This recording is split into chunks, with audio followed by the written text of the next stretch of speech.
Hello friends, welcome back to our channel. Friends, अगर आप अपनी इनकम टैक्स के रिटर्न को फाइल करते हैं तो ये वीडियो, ये इन्फॉर्मेशन आपके लिए काफ़ी यूज़फुल होने वाली है, क्योंकि फ्रेंड्स सेंट्रल गवर्नमेंट के थ्रू 1 अप्रैल 2025 से इनकम टैक्स में बहुत सारे चेंजेस किए गए हैं। बजट 2026 के बाद इनकम टैक्स में काफ़ी सारे चेंजेस किए गए हैं, जो आज की इस वीडियो में हम इसी टॉपिक में बात करेंगे। फ्रेंड्स, अगर आप अपने इनकम टैक्स के रिटर्न को फाइल करते हैं तो इस वीडियो के बाद एक टैक्स पेयर की जेब पर सीधा असर पड़ेगा। अगर आपने अभी तक हमारे चैनल को सब्सक्राइब नहीं किया है तो आप अभी कर दीजिए, क्योंकि इससे हमें मोटिवेशन मिलता है आपके लिए ऐसे वीडियोस को आगे लाने के लिए। सो फ्रेंड्स, वीडियो स्टार्ट करते हैं। फ्रेंड्स, बजट 2026 के बाद इनकम टैक्स एक्ट 1961 एक हिस्ट्री बनकर रह जाएगा, क्योंकि 1 अप्रैल 2026 से new income tax act 2025 applicable हो जाएगा। बट इसमें किसी भी तरह के इनकम टैक्स के स्लैब रेट्स में चेंजेस नहीं किए गए हैं।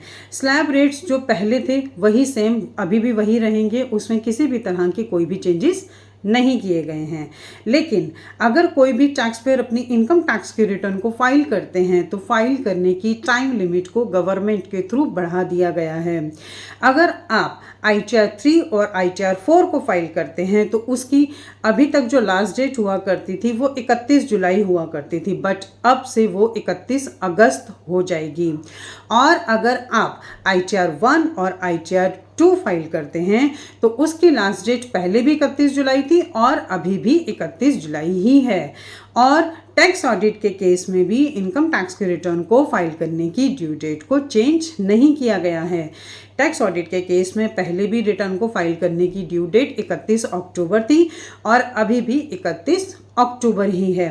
और फ्रेंड्स, अगर आप अपनी फाइल की हुई रिटर्न को रिवाइज करना चाहते हैं तो इसमें भी आपको फाइल करने की जो टाइम लिमिट है वो बढ़ा दी गया है, उसके लिए भी आपको इसका बेनिफिट मिलेगा। पहले जब भी हम अपनी इनकम टैक्स के रिटर्न जो फाइल की हुई होती थी उसको रिवाइज करना चाहते थे, मीन्स कि उसमें किसी भी तरह का कोई भी एडिशन, मॉडिफिकेशन या डिलीशन करना चाहते थे और अपनी रिटर्न को रिवाइज करना चाहते थे, तो उसकी जो ड्यू डेट हुआ करती थी 31 दिसंबर हुआ करती थी।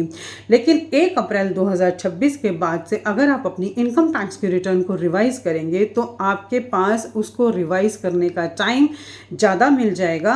अब आप 31 मार्च तक अपनी रिटर्न को रिवाइज कर सकते हैं। बट इसमें एक ट्विस्ट है। अगर आप अपनी इनकम टैक्स के रिटर्न को रिवाइज 31 दिसंबर के बाद करते हैं तो आपको एडिशनल पेनल्टीज और एडिशनल इंटरेस्ट को पे करना होगा। तो फ्रेंड्स, आई थिंक ये इन्फॉर्मेशन आपके लिए काफ़ी यूज़फुल होगी। इसी तरह की इन्फॉर्मेटिव वीडियोस को कंटिन्यू देखने के लिए आप हमारे YouTube channel and WhatsApp channel Protex corporate solutions Vandana Raheja को सब्सक्राइब, लाइक एंड शेयर करना ना भूलें। और फ्रेंड्स, अगर आपको इस वीडियो से रिलेटेड कोई भी क्वेरीज होती हैं तो आप कमेंट सेक्शन में कमेंट कर सकते हैं, हम आपको टाइमली रिप्लाई करेंगे। Thank you.